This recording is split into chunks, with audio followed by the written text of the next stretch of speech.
Good morning and welcome back. You're watching World Talks here on TVP World. President-elect Donald Trump, fresh on the heels of his victory in the election, is already working on stepping up his next administration. European leaders, at the same time, are trying to figure out what Trump's presidency could mean for the future of the continent. I am joined here this morning by Tomasz Płudowski, Deputy Dean, School of Social Science, University of Economics and Human Sciences in Warsaw.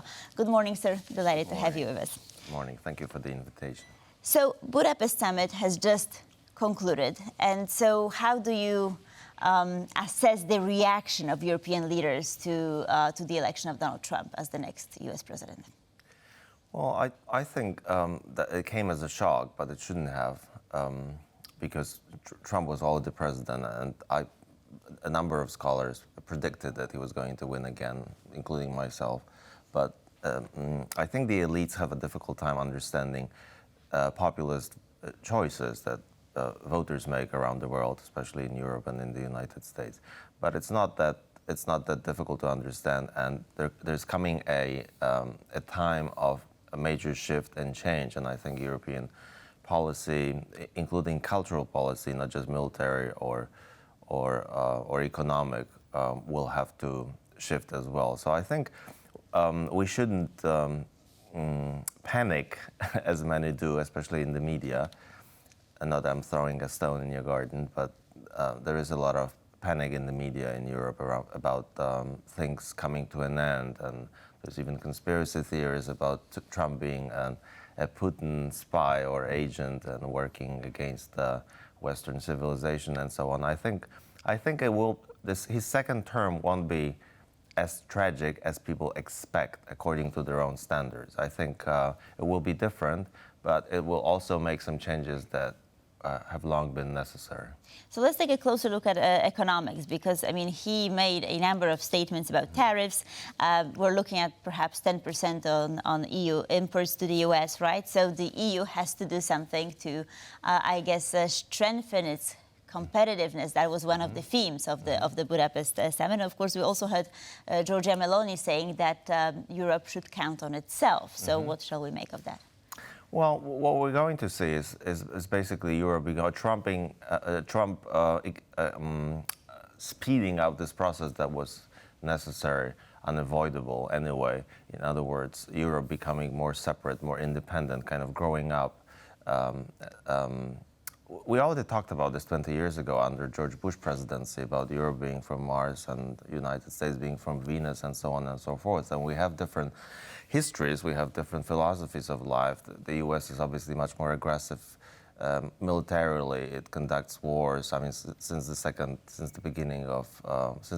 World War, basically, it's been able to conduct 2 or 2.5 wars in the world, and Europe has been much more peaceful. And I'm not an economist, so I don't want to spend too much time talking about this, but what we're likely to see is obviously Trump being protective of his own economy. The slogan, America First, describes his approach very well. So I think it is likely that he will introduce tariffs from between 20 and 60%, especially on Chinese products, and Europe will suffer as a result of that. There will be changes in climate policy. Some of his policies will be disastrous. They will be more beneficial for the economy than, say, for the environment. And Europe will also, he will try to be more competitive with countries such as Germany. So I think there will be consequences, but the best thing that can come out of this is Europe becoming more independent militarily and politically. I don't know that it's going to happen during one term, because I see this as a much more long-term process.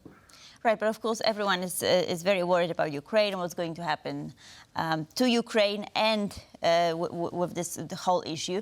So what is your take on that? Because, I mean, Trump will probably withdraw his support, or do you think that he'll maintain the support?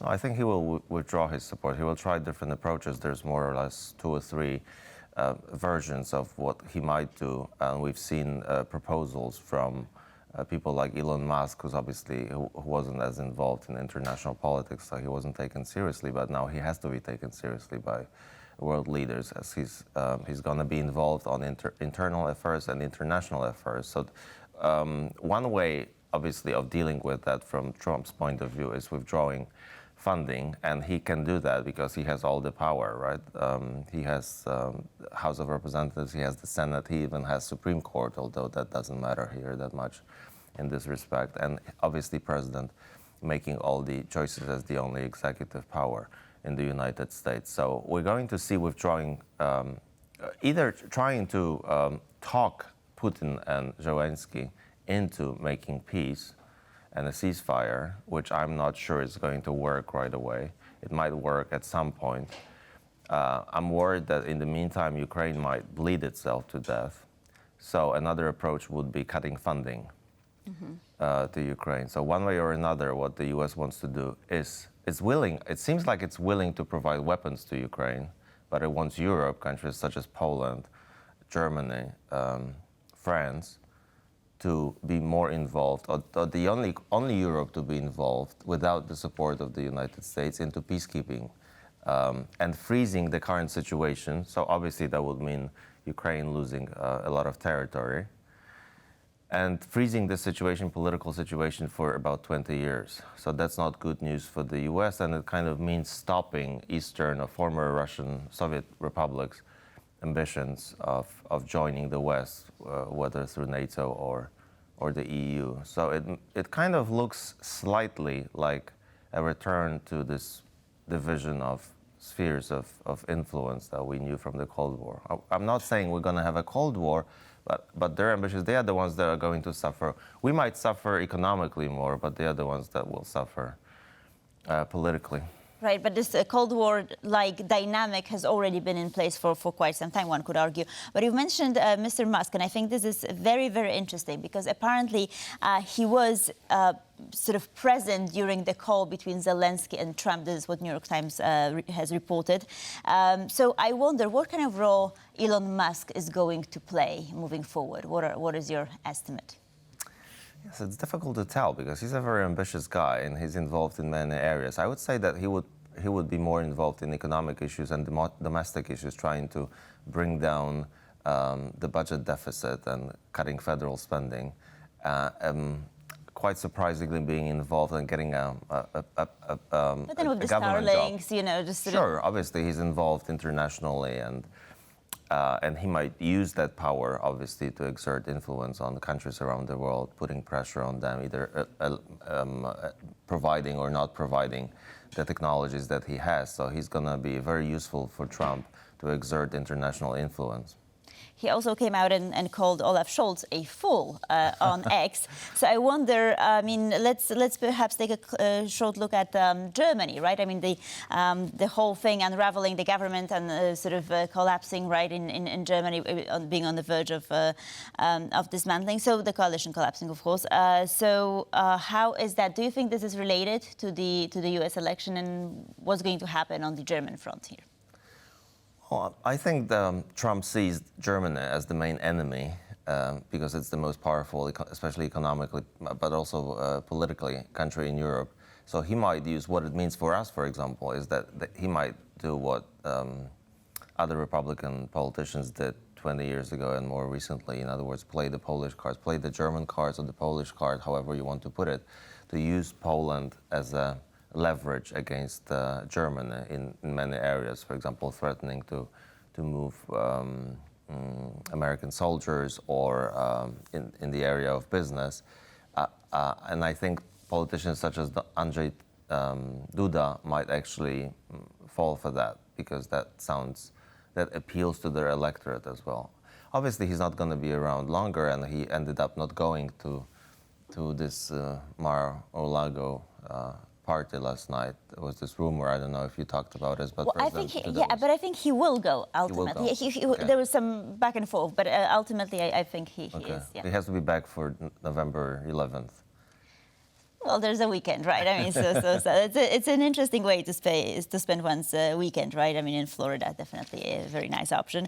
But I mean, speaking of Andrzej Duda and right-wing politicians in Europe. So do you think that Trump taking office will be a boost for those on the right?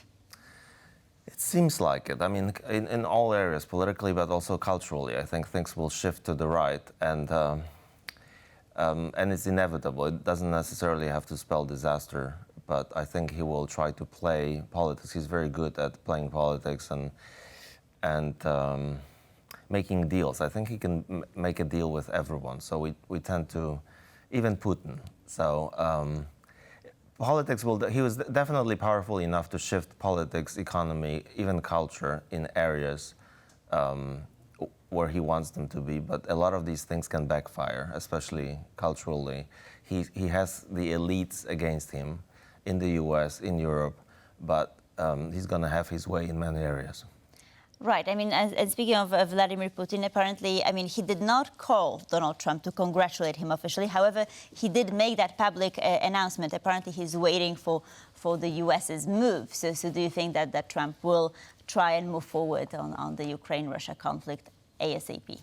I think so. I mean, it's obviously impossible to actually to end the war in one day. I mean, for one thing, he doesn't have the legitimacy. He takes office on January 20th, so he can officially start then. But obviously, talks have been going on. He has been in touch on the phone with Putin, supposedly at least 7 times since he left the office. I'm sure he's been talking about providing him, I don't know if it's true or not, but providing him with, Bob Woodward said that he provided Putin with coronavirus tests when they were not available in the US. That somehow didn't worry his electorate. In Europe, we often take this kind of news as evidence that he's like almost friends, and he has the interest of Putin in his heart, and he believes Definitely, Putin. it's a strange dynamic. I mean, we all agree on that, yeah. Yes, it is relatively strange, but I think he also wants predictability. So he knows Putin. Putin has been around for 20 years. So the situation with Russia being under Putin as opposed to in an unpredictable situation with an unknown leader, I think is beneficial, maybe to all of us, actually. So that's why. So I think he will take action immediately. I think he's been talking about this for a while. I mean, even Elon Musk has been on the phone with Zelensky. Putin has been on the phone with both Zelensky, and he's seen both in person, Putin and Zelensky. So I'm sure something is going to come up pretty soon, but it's not so easy to end the war. I mean, the most difficult part of this would be Zelensky, convincing Zelensky to accept the American or the Russian proposals. And the American proposals under Trump are closer to Russian proposals than Ukrainian proposals. Especially if it will involve territorial concessions, right? That's Sure. something that Ukraine... Yes, about at least 20%. Ukraine would lose at least 20% for at least 20 years. But I think the situation will end up being that way for much longer. And probably Ukraine would lose Crimea. Certainly not good news for Ukraine, so something to be concerned. But I mean, let's wait and see how things unfold. Tomasz Płudowski, thank you so much for being on this morning. Much appreciated. And thank you for watching World Talks. Please stay tuned for more here on TVP World.